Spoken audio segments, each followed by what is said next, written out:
So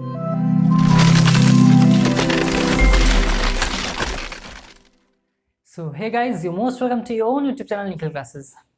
This is Nikhil Pandey. तो जैसा कि आपको पता है कि हमारी एक वीडियो सीरीज चल रही है जिसमें कि हम टेंस आपके लगातार कंटिन्यूसली पढ़ाते हुए ख़त्म कर रहे हैं. माफ़ कीजिएगा, बीच में थोड़ा तबीयत नहीं ठीक होने की वजह से वीडियोज़ में थोड़ी सी डिसकंटिन्यूटी आई है, बट परेशान ना हो, अब से आपको कंटिन्यूसली वीडियोस प्रोवाइड हम करेंगे. ठीक, तो जैसा कि आपको पता है कि हमने प्रेजेंट एंड पास्ट टेंस पूरा कंप्लीट कर लिया है. हमारे प्लेलिस्ट भी है डिस्क्रिप्शन बॉक्स में, आप जाकर के वहाँ से देख सकते हैं. और सबसे बड़ी बात कि हमारे डिस्क्रिप्शन बॉक्स में सारे सोशल मीडिया हैंडल्स हैं, आप वहाँ जाकर के हमसे डायरेक्ट कम्युनिकेट कर सकते हैं.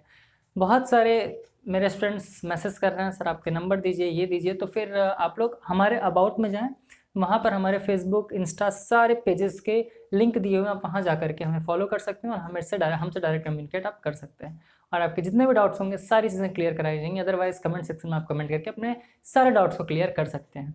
तो आज जैसा कि आप देख पा रहे हैं, हम पढ़ने वाले हैं फ्यूचर इंडेफिनिट टेंस के बारे में, यानी कि सिंपल फ्यूचर. देखिए, आपको मेन ये चीज़ बताना मुझे ज़रूरी है कि हम फ्यूचर इंडेफिनिट टेंस को सिंपल फ्यूचर क्यों कहते हैं. जैसा कि आपने पढ़ा है कि मैंने आपको पढ़ा है present indefinite tense, past indefinite tense, तो इसको भी हम क्या बोलते हैं, सिंपल बोलते हैं. क्लियर हो रही बात? ठीक, तो उम्मीद कर रहे हैं कि आपको ये चीज़ समझ में आ रही होगी. और फ्यूचर टेंस का अगर मैं आपको डेफिनेशन बता दूं, क्योंकि हमारा जो सबसे पहला वीडियो था उसमें मैंने आपको प्रेजेंट, पास्ट, फ्यूचर के डेफिनेशन बताए थे, बट मैं एक बार फिर से अगर आपको बता दूं तो हर वो चीज़ जो कि हम प्लान करते हैं, बट इस बात की श्योरनेस बिल्कुल नहीं होती है कि वो चीज़ होगा भी कि नहीं फ्यूचर में.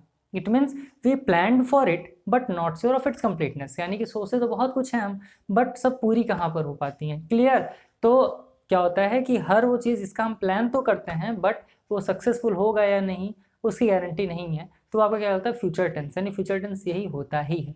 आज हम बात करेंगे सिंपल फ्यूचर टेंस यानी फ्यूचर इंडेफिनिट टेंस के बारे में. सबकी अपनी अपनी आइडेंटिटी है, इन भाई साहब की भी है. तो देख लेते हैं क्या होता है. तो जिस वाक्य के क्रिया के अंत में, यानी कि जिस सेंटेंस के वर्ब के लास्ट में गा, गे, गी एटसेट्रा वर्ड्स हैं, तो आपको समझ जाना है कि भैया ये हमारा क्या फ्यूचर इंडेफिनिट टेंस है. और जाहिर सी बात है, सबका हेल्पिंग वर्ब होता है, सबके मित्र होते हैं. तो इन भाई साहब के भी एक मित्र हैं, वो क्या है, विल और सेल. देखिए, बहुत सारे मिथ्स हैं लेकर के विल और सेल को कि भैया हम सेल का यूज़ कहाँ पर करें, विल का यूज़ कहाँ पर करें. तो आज के टाइम में बहुत सारे लोग हैं जो कि ये बोलते हैं कि भैया विल का ही यूज़ हर जगह करते हैं, सेल का नहीं करते हैं. तो जी हाँ, ये मैंने लिख तो ज़रूर दिया है, बट हम भी यूज़ करेंगे विल का ही. क्यों विल का यूज़ करेंगे? क्योंकि देखिए, मैक्सिमम बोलते टाइम हम विल का यूज़ करते हैं, हर जगह सेल का यूज़ नहीं करते हैं. बट रूल क्या है वो मैं आपको बता दूँ.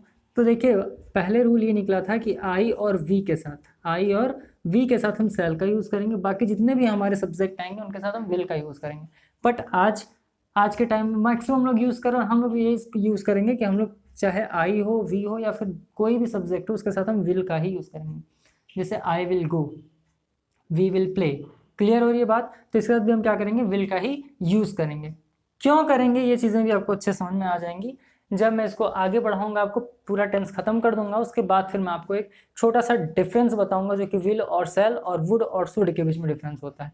क्लियर? तो आपको सारी चीज़ें कंप्लीट कराई जाएंगी. तो चलिए इसको इरेज करते हैं और जल्दी से आपको प्रेजेंट इंडेफिनिट टेंस का अफर्मेटिव सेंटेंस कंप्लीट करा देते हैं. आइए अब हम अफर्मेटिव सेंटेंस के सिंटेक्स देखते हैं और उसके बाद फिर जितने भी क्वेश्चन हैं उसको सॉल्व करते हैं. देखिए, आप भी अपने से क्वेश्चन सॉल्व कर सकते हैं. ट्राई करिए, जितने भी बुक्स हों, जितने भी क्वेश्चंस आपके मन में आते हैं, आप डेली देखिए, हम लोग के मन में एक ही चीज़ चलता है ना हमेशा, कि अगर हम लोग खाली बैठे होते दिमाग में कुछ ना कुछ चलता रहता है. तो ट्राई करिए उसको भी आप इंग्लिश में ट्रांसलेट करने का. वहाँ से आप टेंस बड़े इजीली सीख पाएंगे. यानी कि जितनी भी चीज़ें हम लोग बोलते हैं वो सारी चीज़ें किसी ना किसी टेंस के अंदर ही आती हैं. तो अगर आप ट्राई करेंगे तो बहुत ही अच्छे से आप कर पाएंगे. और जैसा कि मैं आपके हेल्प के लिए तैयार हूँ, तो आप कहीं से भी डायरेक्ट क्वेश्चन हमसे कर सकते हैं. तो देखिए, इसका सिंटेक्स क्या होगा.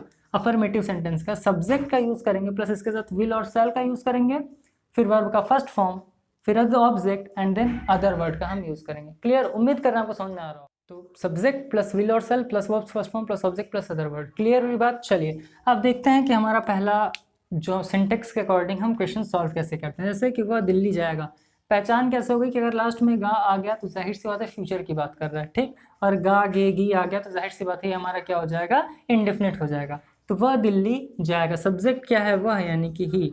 और जैसा कि मैंने आपको बताया, सेल का यूज आई और वी के साथ करते हैं, बट इसको एज इट इज़ ऐसे लिख देते हैं, बट आई और वी के साथ भी हम विल का ही यूज़ करेंगे, बस आप इतना जानिए. तो वह दिल्ली जाएगा, तो ही विल, और यहाँ वर्ब का फर्स्ट फॉर्म यूज़ होता है, तो he will go to Delhi. तो ये क्या हो गया, he will go to Delhi. Next अगर आप देखें कि तुम खेलने जाओगे, तो यू, अब देखिए यहाँ पर जाना क्या था, आपका वर्ब था, तो वर्ब का फर्स्ट फॉर्म क्या होता है, जाने का गो, तो गो हो जाएगा। तुम खेलने जाओगे तो you will go to play, you will go to play, यानी कि आप कहाँ जाएंगे, फिर तुम कहाँ जाओगे, खेलने जाओगे। अब क्या हो जाएगा, वे किताबें पढ़ेंगे, तो देखिए इसको कैसे करते हैं हम, वे है तो दे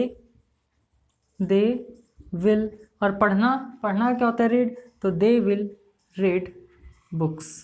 क्यों बुक्स का यूज़ हमने किया है, क्योंकि यहाँ पर किताबें की बात हुई है ना, यानी कि एक से ज़्यादा किताबें पढ़ना, तो यहाँ पर किसका यूज़ करेंगे, बुक्स का यूज़ करेंगे। तो वह दिल्ली जाएगा, he will go to Delhi, तुम खेलने जाओगे तो you will go to play, वे किताबें पढ़ेंगे तो दे विल रीड बुक्स। उम्मीद कर रहे हैं सारी चीज़ें आपको समझ में आ रही होंगी। चलिए इसको हम इरेज करते हैं और सिंटेक्स आपको बता देते हैं नेगेटिव सेंटेंस का, और उसमें भी क्वेश्चन बना करके इजीली सॉल्व कर लेते हैं। तो अब बारी है नेगेटिव सेंटेंस का, चलिए हम नेगेटिव सेंटेंस देख लेते हैं और उसको भी सॉल्व कर लेते हैं।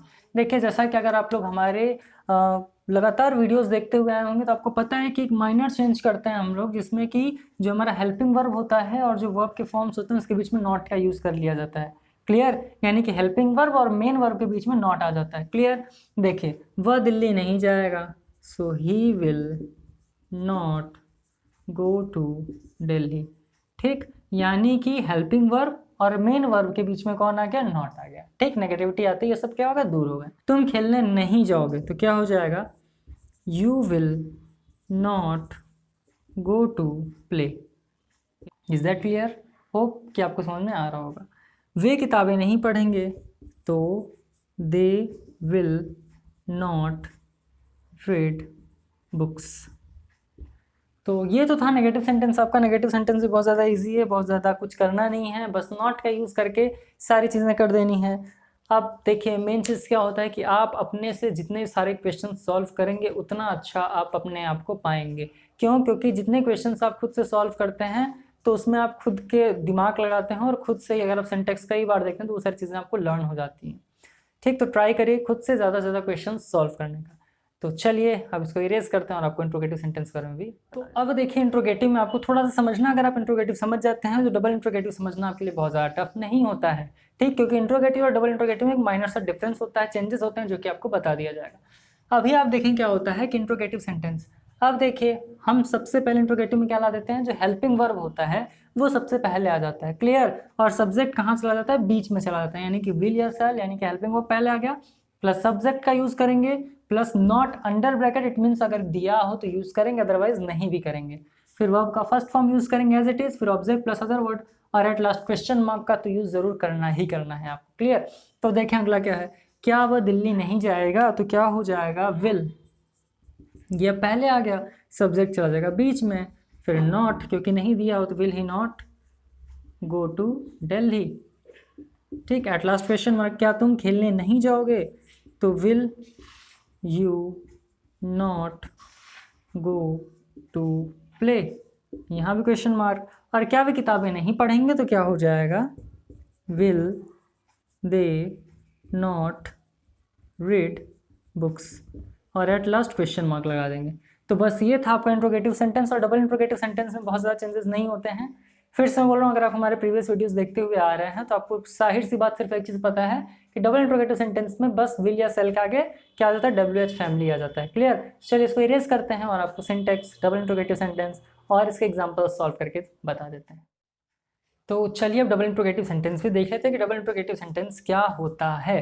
ठीक, तो डबल इंट्रोगेटिव सेंटेंस जो आपका होता है वहाँ आपका सिंटेक्स बस WH पहले आता है। WH का मतलब होता है वो सारे क्वेश्चन वर्ड्स जो कि W और H से स्टार्ट होते हैं, फिर विल और shall plus subject plus not under bracket if given plus word first form plus object plus other words और एट लास्ट क्वेश्चन मार्क, है ना। तो पहला ही क्वेश्चन आया कि वह दिल्ली कब जाएगा, तो कब को इंग्लिश में बोलते हैं व्हेन, तो when will he go to Delhi. Clear, फिर तुम खेलने कैसे जाओगे, तो क्या हो जाएगा, how will you go to play, question mark. फिर एट लास्ट है वे किताबें क्यों पढ़ेंगे, तो why will they read books, और एट लास्ट यहाँ पर हम लगा देंगे क्वेश्चन मार्क। तो ये तो पूरा था आपका फ्यूचर इंडेफिनिट टेंस। उम्मीद कर रहे हैं कि आपको फ्यूचर इंडेफिनिट टेंस में प्रॉब्लम नहीं हुई होगी। सिंपल फ्यूचर टेंस भी बोलते हैं और सच में बहुत ही ज़्यादा सिंपल है। क्लियर हो रही बात, तो उम्मीद कर रहे हैं आपको सारी चीज़ें समझ में आ रही होंगी। तो अब जल्दी ही मिलेंगे आपसे अगले वीडियो लेक्चर के अंदर, और वहाँ पर भी हम future indefinite, future continuous tense के बारे में जानेंगे। तो बहुत ज़्यादा इंपॉर्टेंट है आपके लिए सारे वीडियोज़ को देखना। अब काफ़ी बच्चे कहते हैं सर अपने हिसाब से थोड़ा समझा दीजिए कि फ्यूचर इंडेफिनिट टेंस या फिर फ्यूचर टेंस कहते हैं किसे हैं। तो जैसा कि मैंने वीडियो के स्टार्टिंग में ही बोला, बट मैं फिर से आपको बता दे रहा हूँ कि हम प्लान तो करते हैं कोई चीज़, बट श्योरनेस नहीं होता है कि वो चीज़ होगा भैया कि या नहीं। सपोज करें आपने सोच लिया यार मुझे तो बनना है IAS ऑफिसर, ठीक, और आपके 12th में अच्छे मार्क्स नहीं आए, तो आपके घर वाले अगर आपका सपोर्ट करेंगे तो आ जाएंगे आपके रिश्तेदार लोग, पापा मम्मी के मित्र लोग आ जाएंगे और आकर के बोलेंगे अरे इसके अंदर तो क्षमता है ही नहीं, जो 12th में अच्छे मार्क्स नहीं लेकर के आ पा रहा है वो कैसा IAS ऑफिसर बनेगा। सपोज करें आपका मन कर रहा है IIT में जाने का, बट किसी कारणवश आपने 12th में बहुत अच्छे मार्क्स नहीं गेन किए, तो क्या हो जाएगा, सारे लोग आकर के बोलेंगे और आपके पेरेंट्स बोलेंगे अरे यार ठीक है लग रहा है इससे नहीं हो पाएगा, बेटा अपना ट्रैक चेंज कर लो। क्लियर। तो इससे क्या होता है, इससे ये होता है कि हम प्लान तो करते हैं कि यार हमें करना ये है, बट हम वो कर पाते हैं, जी नहीं कर पाते। बहुत कम लोग होते हैं कि बहुत ज़िद्दी होते हैं, बोलते हैं कि नहीं यार मुझे तो करना ही करना है, ठीक, तो वो कर भी लेते हैं। और जैसे कि काफ़ी लोग बोलते हैं मुझे आर्ट से पढ़ना है, बट आज के टाइम में लोग क्या बोलते हैं कि नहीं यार आर्ट से पढ़ा हुआ लड़का कहाँ कुछ कर पाता है, आजकल IAS ऑफिसर भी IIT वाले बन रहे हैं ना, तो उस बंदे का मोरल एकदम आराम से डाउन हो जाता है। बट ये क्या होता है, ऐसा नहीं होना चाहिए। तो ये होता है कि we plan for it but not sure it completeness. Suppose करें कि आप बोलते हैं कि यार मुझे कहीं जाना है घूमने के लिए, मुझे दिल्ली जाना है, बट सपोज करें कि अचानक से कुछ ऐसा हुआ कि आप नहीं जा पा रहे हो, तो यही सारी चीज़ें आती हैं फ्यूचर टेंस के अंदर। उम्मीद कर रहे हैं कि वीडियो लेक्चर आपको पसंद आई है, पसंद है तो लाइक ज़रूर करें और हमारे ऐसे वीडियोस को आप देखते रहें और पढ़ाई एकदम मन से करें, क्योंकि एग्जाम आपका एकदम पास में है। जल्दी मिलेंगे आपसे अगले वीडियो लेक्चर के अंदर, तब तक के लिए ऑल द बेस्ट।